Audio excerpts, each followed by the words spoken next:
Louis Alliot, bonsoir. Bonsoir. Merci d'être sur ce plateau ce soir. Vous arrivez de Nouméa, où vous avez fait campagne aussi pour les européennes qui auront lieu dans 8 mois, ça approche. Un mot d'abord sur le référendum sur l'indépendance qui sera organisé en Polynésie dans moins d'1 mois.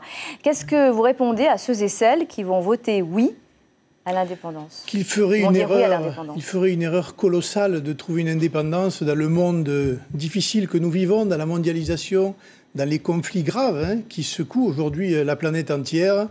La Calédonie serait bien petite à l'échelle du monde et je pense que la France joue quand même un rôle de protection, de soutien, d'entraide, de solidarité.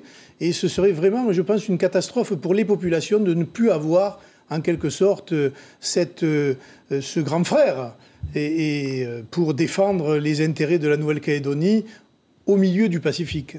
Vous avez entendu les débats à l'ONU. Le leader indépendantiste a déposé une plainte devant la Cour pénale internationale pour crimes contre l'humanité. Il a parlé de génocide aujourd'hui à New York, s'agissant des essais nucléaires qui ont été réalisés en Polynésie. Comment se positionne le Rassemblement national sur ce sujet ? Écoutez, avec tout le respect que je dois à l'ancien qu'il est, il n'en demeure pas moins qu'il fait totalement fausse route et que c'est presque insultant pour la France que de considérer qu'il y a un génocide. Génocide est un terme fort. Et d'ailleurs, je remarque que le député Broderson, qui est le député indépendantiste, oui. siège dans un groupe politique à l'Assemblée nationale française, qui est le groupe communiste. Et s'il y a bien un parti qui, en génocide, en connaît un rayon, c'est bien les communistes. Il devrait s'adresser à ses amis. En Polynésie, Marine Le Pen a remporté 42% des suffrages à la présidentielle face à Emmanuel Macron au second tour. 37 000 électeurs donc lui ont fait confiance. Elle est arrivée en tête au premier tour en Outre-mer. Comment est-ce que vous l'expliquez? Est-ce que vous pensez que les ultramarins craignent eux aussi la menace islamiste? Les opposants à Marine Le Pen affirment en tout cas que l'on ne peut pas avoir peur de ce que l'on ne connaît pas.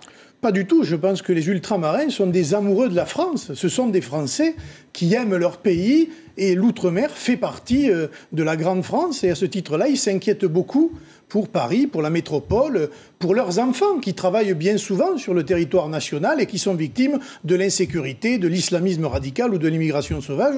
Et de ce point de vue-là, je trouve que c'est un réflexe très sain d'autodéfense pour que la France ne soit pas demain un pays instable, un pays dangereux ou un pays qui sombrerait dans la misère et dans l'insécurité totale.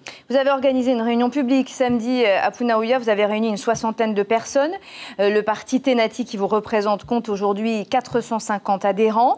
Comment est-ce que vous comptez faire pour motiver les électeurs et les encourager à aller voter pour les européennes? Vous savez que c'est une élection qui ne passionne pas les foules. Et puis, vous avez aujourd'hui l'étiquette Tauera dans le dos. Est-ce que vous l'assumez? Nous n'avons pas l'étiquette Tauera. Nous avons été soutenus par le Tauera et il a fait une bonne opération puisque Marine Le Pen est arrivée en tête au premier tour sur l'ensemble de l'outre-mer, a été au deuxième tour de l'élection présidentielle et de ce point de vue-là, je trouve que cette association a très bien fonctionné.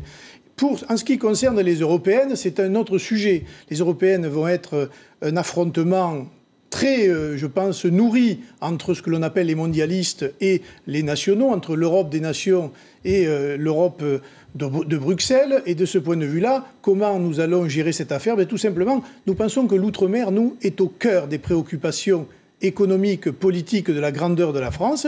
Nous aurons un candidat de la Polynésie sur la liste européenne, ou peut-être deux même, comme nous aurons... Éric Ménardy sera le candidat? Oui, Éric Ménardy sera sur la liste des européennes. Et vous serez le candidat pour le Rassemblement national? Nous n'en savons pas encore, nous n'avons pas décidé quelle serait la tête de liste, mais l'outre-mer sera représenté sur l'ensemble des territoires.